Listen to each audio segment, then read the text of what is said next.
नमस्कार साथियों, आज मैं आपसे जो कुछ कहने जा रहा हूँ उससे पहले मैं आपसे खुद से और हर हरियाणवी से एक सवाल पूछना चाहता हूँ। मेरा वो सवाल है कि दुनिया का सबसे बड़ा दुख क्या है। इस सवाल का सीधा रिश्ता हरियाणा के हाल ही में पिछले 2 से 3 दिन में हरियाणा के बच्चों की प्रदेश में मौत से है। अंकित जांगड़ा और विजय पूनिया की रूस में हुई मौत और कंकाल के रूप में वापस आए घर उनके शवों को लेकर, जो दोनों कुम्हारिया फतेहाबाद के रहने वाले थे। अंकित ने अभी अपनी जिंदगी के 23 साल बिताए और विजय ने केवल 25 साल। अभी पूरी जिंदगी उनके सामने पड़ी थी, लेकिन कुछ अपनों ने, कुछ परायों ने, कुछ सरकार के तंत्र ने, कुछ बेरोजगारी की मजबूरी ने, कुछ दर ठोकरे खाते रोजगार के कुतंत्र ने मिलकर इन बच्चों पर ऐसा कहर ढाया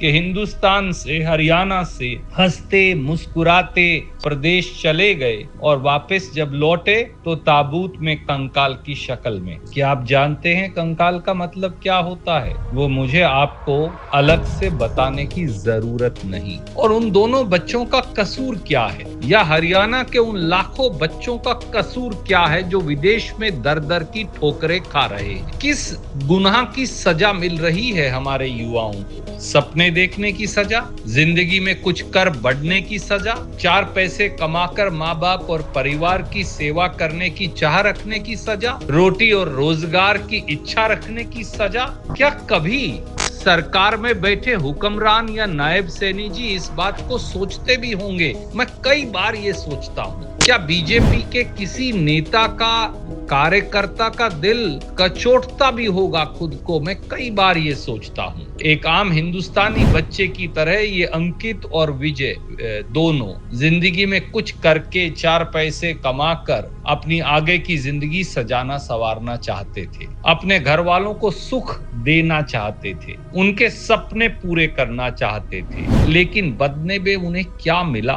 प्रदेश में परायों के बीच मौत, यही शाश्वत सत्य है। आखिरी वक्त में अपनों का साया भी सर पर नहीं था, वतन की माटी नसीब नहीं हुई, हिंदुस्तान की आबो हवा नहीं मिली, ममता का आंचल, सब कुछ से जैसे बच्चे हमारे महरूम हो गए। अंकित और विजय की दर्दनाक दास्तां की शुरुआत हरियाणा की निकम्मी और निर्दयी भाजपा सरकार के नकारापन से शुरू होती है और उसी पर खत्म भी होती है। पढ़ाई पूरी करने के बाद दोनों के सामने महंगाई डायन और बेरोजगारी का राक्षस सामने खड़ा था। दोनों ने अपनी माटी में, अपने राज्य में 4 पैसे कमाने की पूरी कोशिश की, लेकिन श्रीमान नायब सैनी की सरकार में उनकी कोई कोशिश कामयाब नहीं हुई। उन दोनों को हरियाणा के उन बेरोजगारों की कतार में लाकर खड़ा कर दिया जो हर तरह से योग्य और काबिल होने के बावजूद 2 पैसे की कमाई के लिए दर भटकने के लिए मजबूर हैं। लाचार होकर अंकित और विजय ने प्रदेश जाकर 4 पैसे कमाने का फैसला किया। प्रदेश का खर्च पूरा करने के लिए जमीन बिकी, गहने गिरवी रखे गए और बहुत कुछ किया गया, लेकिन आखिर में उनके घर वालों के हाथ में आया क्या? उनके कंकाल, अपने जिगर के टुकड़ों का कंकाल। जिंदगी में इससे बड़ा बोझ और दुख किसी पर हो नहीं सकता। स्टडी वीजा पर रूस जाने के बाद कुछ ही दिनों के बाद दोनों बच्चों का एक वीडियो सामने आया, जिसमें दोनों हमारे इन बच्चों ने बताया कि कैसे रोजगार और काम के बदले उन्हें धोखे से रूसी सेना में भर्ती किया गया और फिर उन्हें यूक्रेन युद्ध में भेज दिया गया। से रिक्वेस्ट करते हैं, पीएम से, सीएम से रिक्वेस्ट करते हैं, बीजेपी से रिक्वेस्ट करते हैं मैं निकलो, और रशिया से हम रिक्वेस्ट करते हैं मैं कैसे न कैसे निकलो, पंजाब सरकार से रिक्वेस्ट करते हैं मैं निकलो। सारे भाई अपना अपना नाम बता दो सभी। भाई मेरा नाम सुमित शर्मा है, मैं जम्मू से हूँ। भाई मेरा नाम बूटा सिंह है, मैं मोगे चले तो पंजाब को। मेरा नाम सचिन है, मैं जम्मू कश्मीर का। मेरा नाम विजय है, मैं फतेहाबाद डिस्ट्रिक्ट से, हरियाणा से। हम सब लोग बीजेपी सरकार से यही रिक्वेस्ट करते हैं कि हमें यहाँ से निकलवाओ, हमें यहाँ पे फंसाया गया है, हमें झूठ बोल के लाया गया, धोखाधड़ी करी उसने हमारे साथ। हमने सभी रिक्वेस्टें कर रखी, सभी मेल डाल रखी है।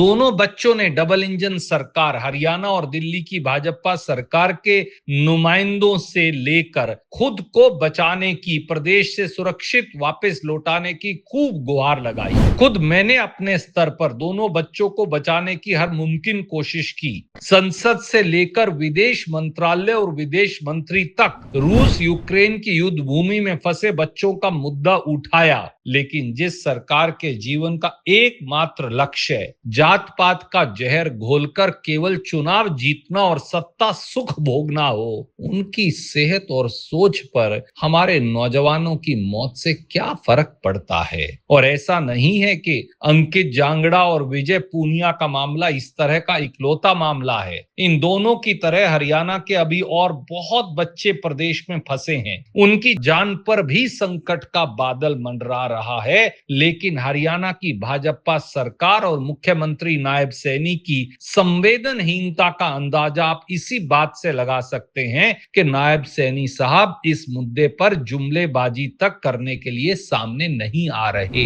एक शब्द नहीं बोला उन्होंने। दोस्तों, दर्द की इस दास्तां के बीच में वापस लौटता हूं अपने सवाल पर, दुनिया में सबसे बड़ा दुख क्या है? मोदी जी और नायब सैनी जी के लिए निश्चित रूप से दुनिया का सबसे बड़ा दुख चुनाव हारना और सत्ता गंवाना है। उनके उद्योगपति मित्रों के लिए व्यापार में घाटा दुनिया का सबसे बड़ा दुख है।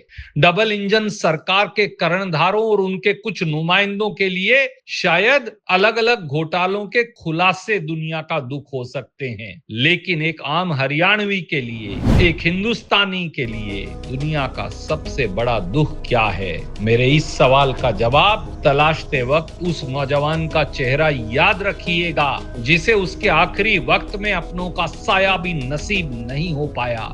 उस माँ की ममता का ख्याल रखिएगा जो अपने कलेजे के लाल को आखिरी वक्त में सीने से लगा तक नहीं पाई। उस बाप के दर्द को समझिएगा जो अपने जिगर के टुकड़े को मौत के मुंह में जाते देखने के लिए अभिशप्त था। उन सैकड़ों माँ बाप के आंसुओं के समंदर का ख्याल कीजिए जिनके लाल अभी भी प्रदेश में मुश्किल और मौत के मुंह में फंसे हुए हैं। मुझे इस मुद्दे पर दिल्ली और हरियाणा की भाजपा की डबल इंजन सरकारों से कोई उम्मीद नहीं है साथियों, लेकिन आपसे उम्मीद है। आपसे उम्मीद है कि आप इस मुद्दे को अपने स्तर पर इतने जोर शोर से उठाएंगे कि चंडीगढ़ और दिल्ली की सत्ता की नींव हिल जाएगी। सत्ता के लोभ में डूबी गूंगी बहरी सरकार इस मुद्दे पर कार्रवाई करने के लिए मजबूर हो जाएगी और फिर कोई अंकित जांगड़ा या विजय पूनिया प्रदेश से कंकाल की शक्ल में हमारे पास वापस नहीं लौटेगा। इसलिए आइए हर बीजेपी के नेता से सवाल पूछिए, मुख्यमंत्री नायब सैनी से सवाल पूछिए, श्रीमान नरेंद्र मोदी से सवाल पूछिए,